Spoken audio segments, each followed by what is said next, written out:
Hoping he just kind of goes invisible. Without food and water. These were questions that baffled police, namely Detected and caught. Several theories have been presented that might explain this, and we'll start with what's believed to be. He doesn't even know where he's at. He's staring at his inevitable death. Oh shit. Well, ET's not. Oh wait, no, ET is in it. Oh shit. Okay, we're good. We're good. I cast it properly. Right, ET, your foot is in it. Yes. It says invulnerable when you hover over you. Bitch, would you do something, please? I ain't got all day.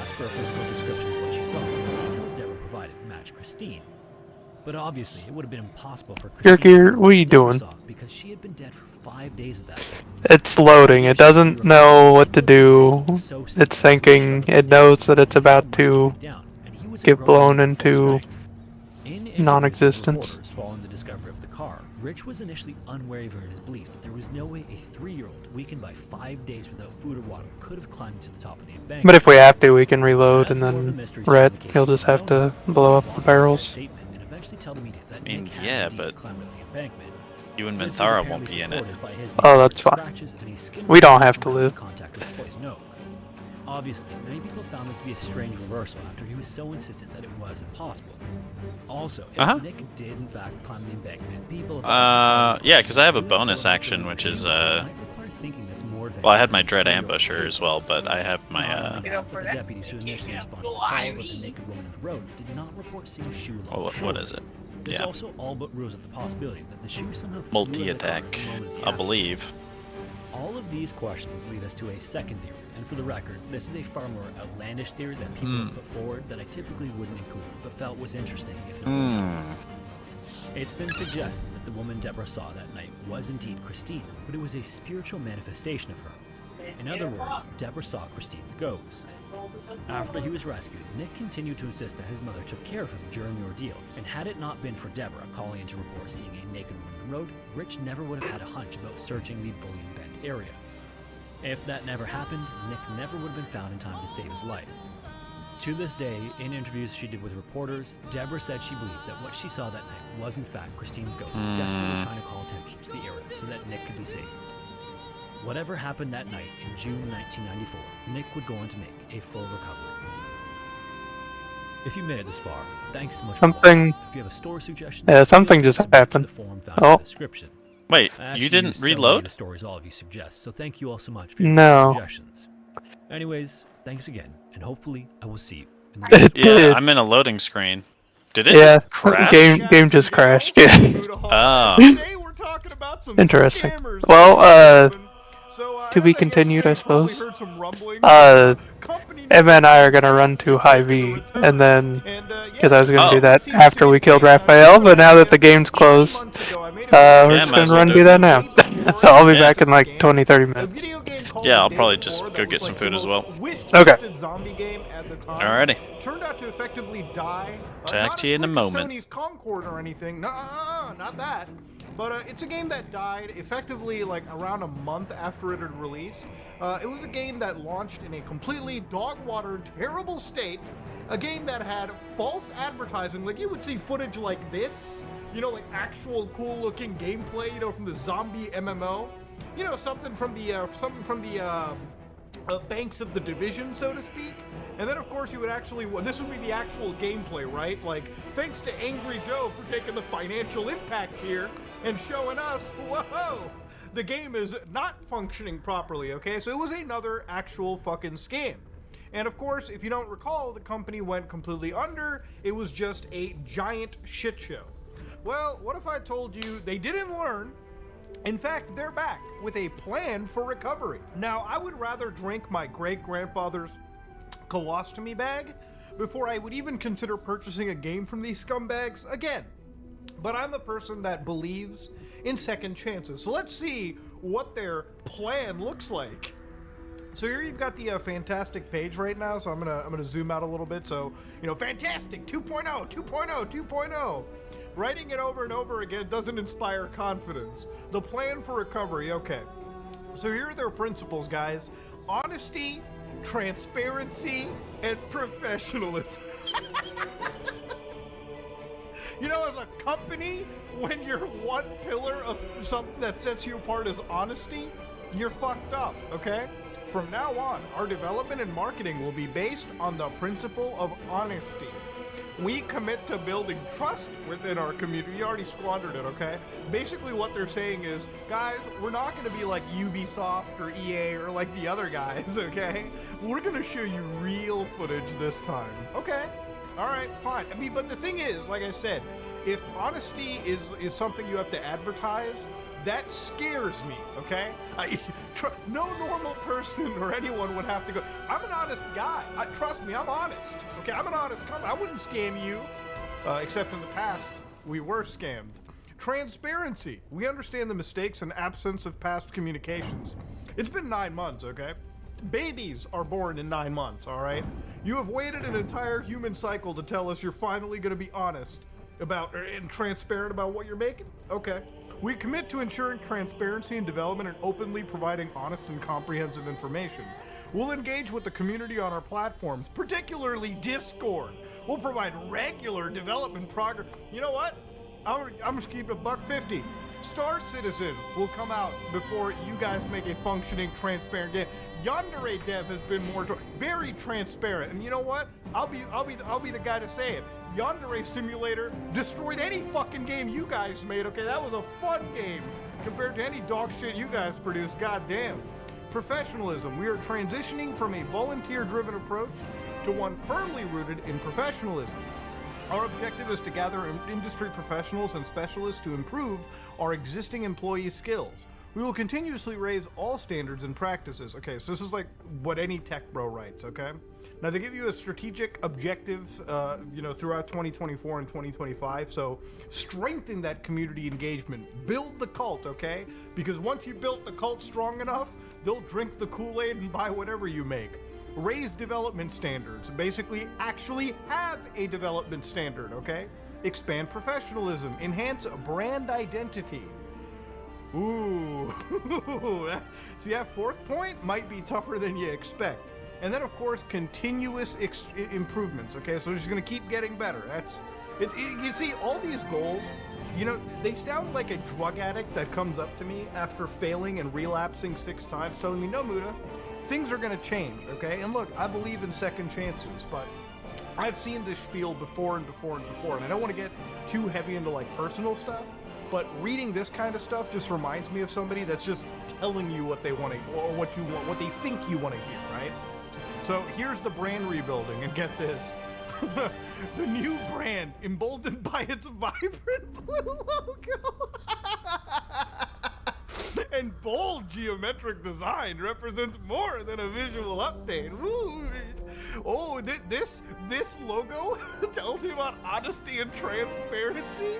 Oh wow, we made our logo a PNG. It's transparent. Oh man.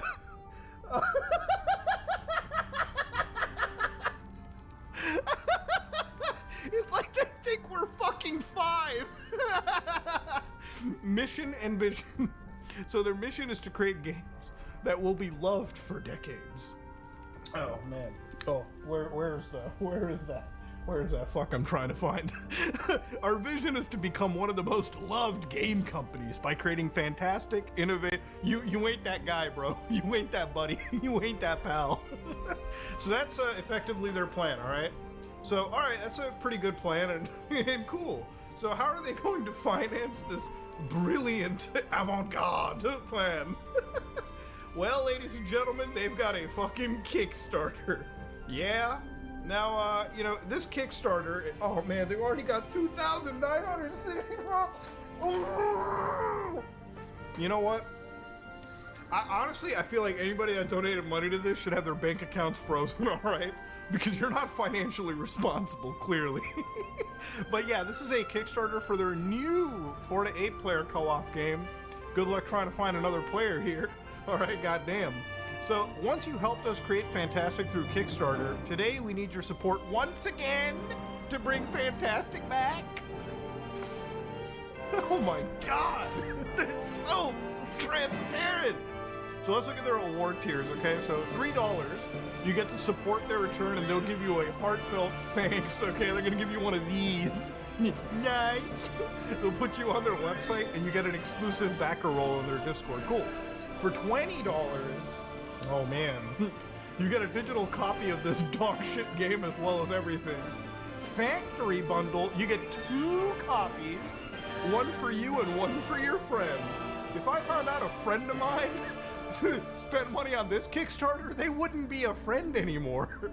$45, I guess you get a t-shirt, and then the factory bundle, and then more and more, but I want to see the insane one right here, okay? So obviously, let's look at the, 12,000 right here, okay? So for 12,000, whatever the S is, that's 12,680 Canadian. Oof. Meet with fantastic founders. Enjoy an unforgettable dinner with the founders of Fantastic. As a token of appreciation, you'll be named a special sponsor. Well, you're definitely special indeed if you spend that much money, that's for sure. Additionally, you'll receive the prestigious Elite Backer Roll. You get a giant cuck badge on you in the Discord. Now, this is what I hate about these stupid reward tiers. You know, if you're... Did somebody pay 12 for this? Oh my god. Oh no, it's still left in quantity. I'm like, oh my god, why was that blurred out? No, the thing about these, like, reward tiers is, like, especially with this one, dog... You're giving 10 of these away, so you expect to be raising like $100,000 with like dinner and everything? Like, this is the stupidest shit. If you're an actual moron spending $12,000, okay, almost 1,300 Canadian, okay, basically having dinner with scumbags, like, think about what you could do. You could buy a fucking car with that money, okay?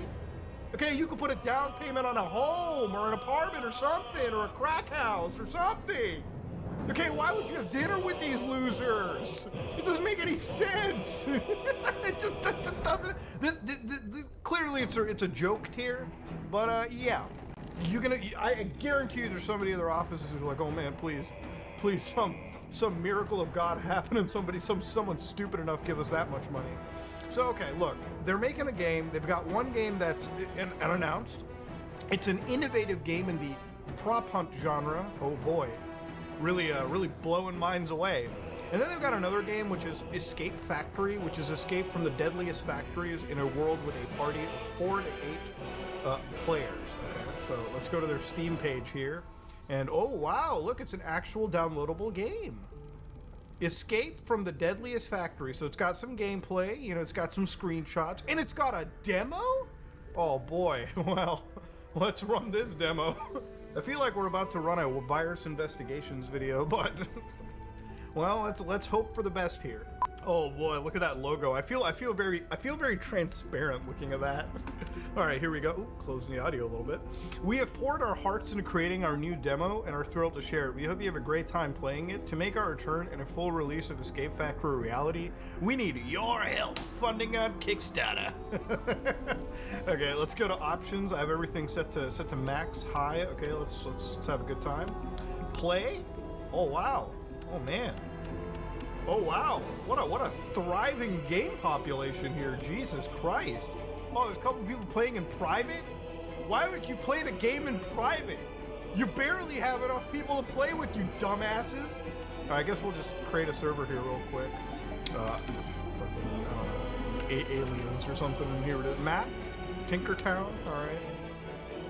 Okay, well, it loads pretty quick. Oh man, look at that.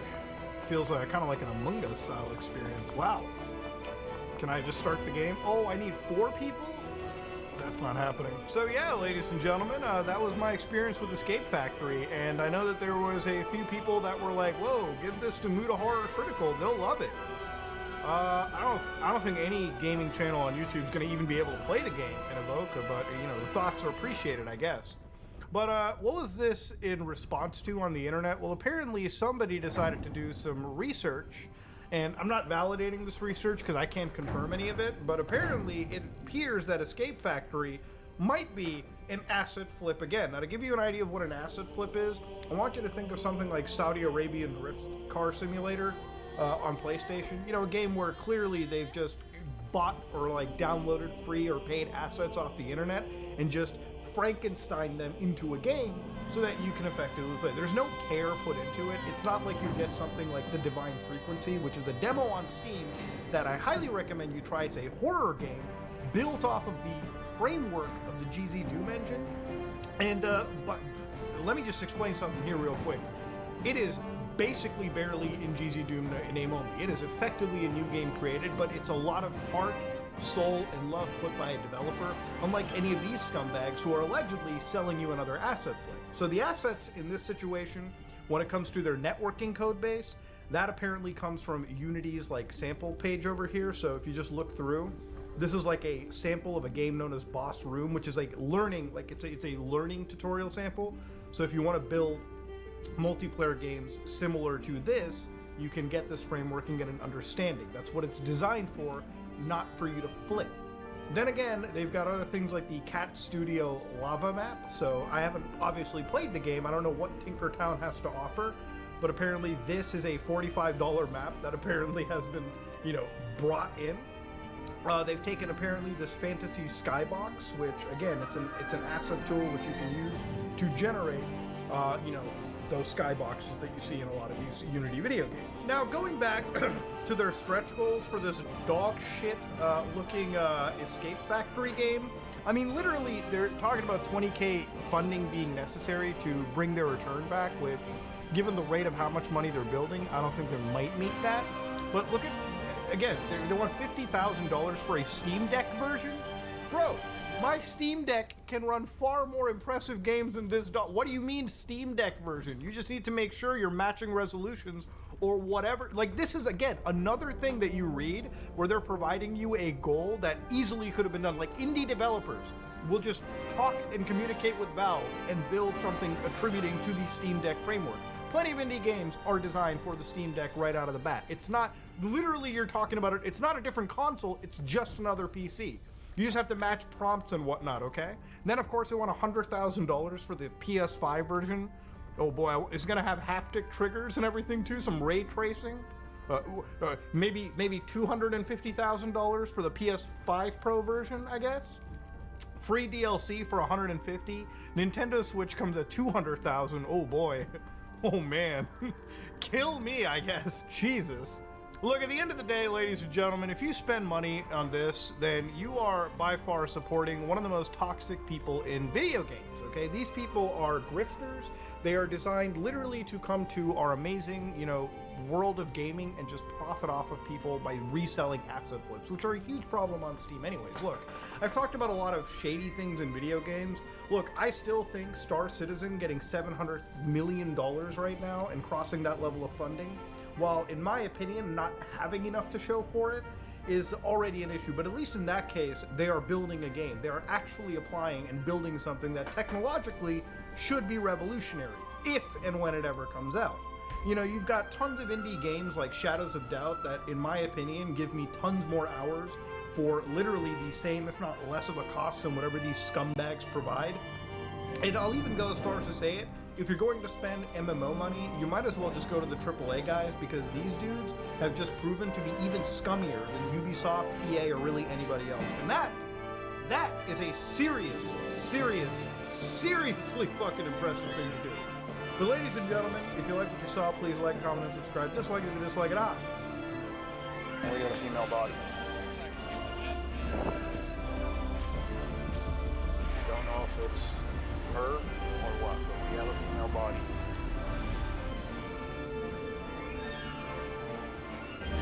That's a tough body. Yeah. Let's get out. Yep. See enough right now. Looks like a girl's hand. Let's back out. Basically, she face down, pants down. She's got black heels on, like boots on. It was a volunteer search team that made the chilling discovery of a body in the Nevada desert. They were scouring the area looking for 16-year-old Gabrielle Ulaki, who was known as Brittany to everyone. When the searchers spotted a suspicious red stain on the side of the road, it didn't take long for them to notice drag marks.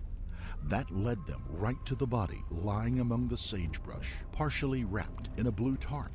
Police were determined to find out what happened to Brittany. But when their investigation took them in a direction that her family and friends never expected, the horror of what happened to the spunky teenager took on an even more sinister tone. On the phone, okay? And I just want to let you know that we have found the body. Can you get me some help? There's some people.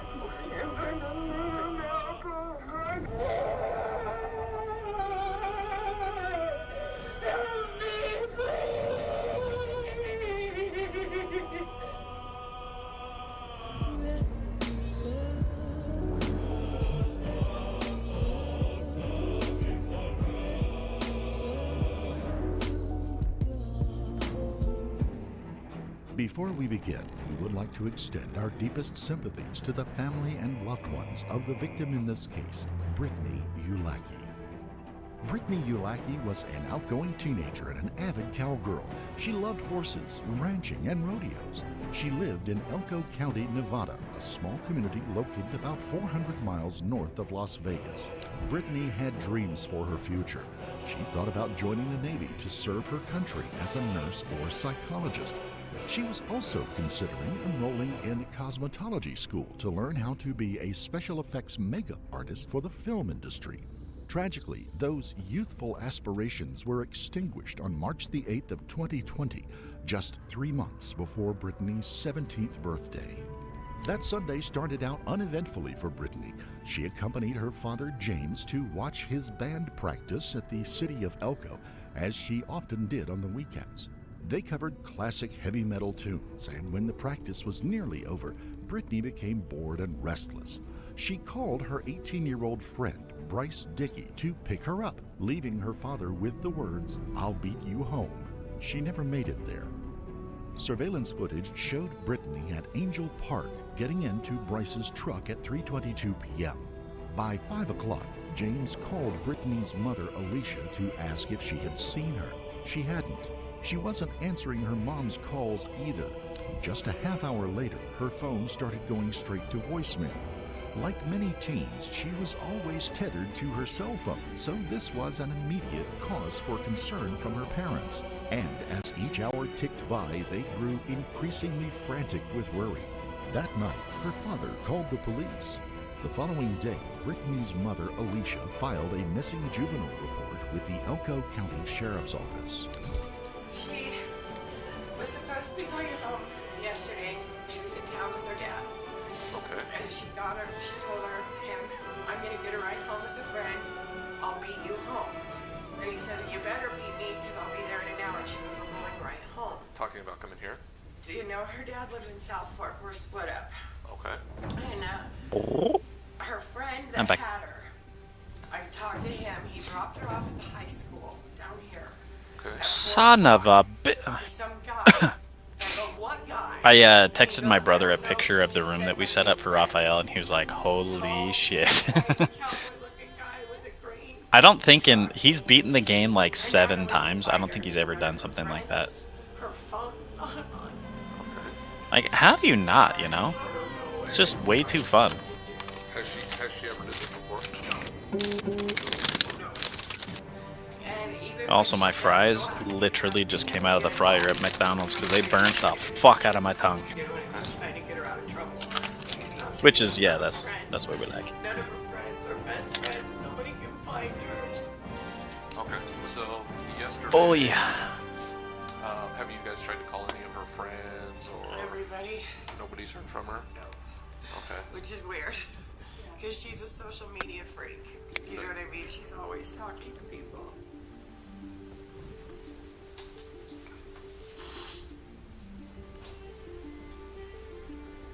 Does she go here to Spring Creek High School? She's actually doing homeschool. Okay. She's got a lot of enemies, and I'm scared. She has a lot of enemies. Why would you say that? She just does. It's making it not school. Everybody wants. The last time she went to a rodeo, she got jumped by 4 girls. And I just... Brittany's family wondered if troubles she had experienced with other teens in the past were connected to her disappearance. This video was recorded of Brittany fighting two girls at a rodeo about a year before her disappearance. She's the one wearing the white shirt.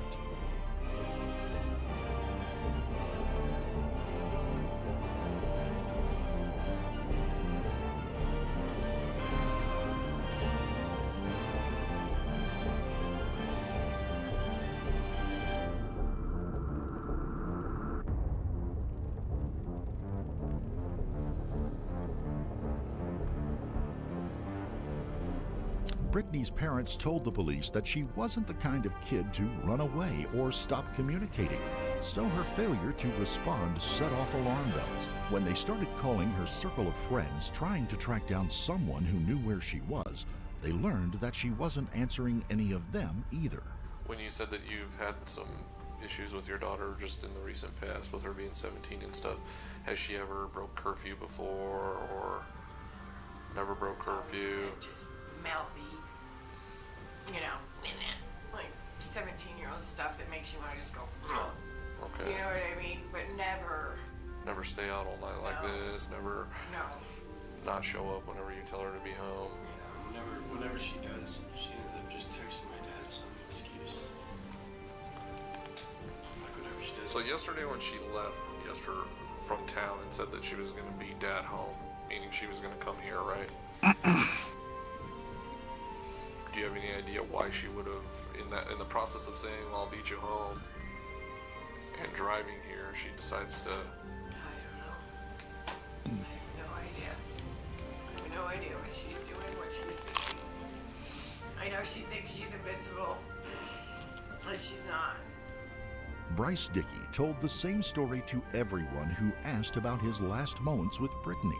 They drove around town for a while. Then Brittany asked to be dropped off in a parking lot of the Spring Creek High School so she could meet a new friend. He said when they arrived at the school around 4:30 p.m., he described the friend as a white male wearing a cowboy hat who drove a forest green pickup truck, a Ford F-150. A police officer met with Bryce at the high school to question him about the last time he saw Brittany. Hey, Bryce. Good. I appreciate you. Yeah, no problem. So, kind of tell me, run me through it so I can understand what's going on. So, I'm going to stand in the shade over here if you don't mind.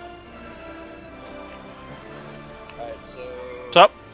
Sunday, around 11, I started texting, got a few texts from Brittany, just asking if I wanted to hang out. Only slightly, yeah. Some shit, get ready and stuff. Told me she could meet me at 8 o'clock. I wonder if it's because he's, like, wanting to move, but he can't because he's, like, obstructed.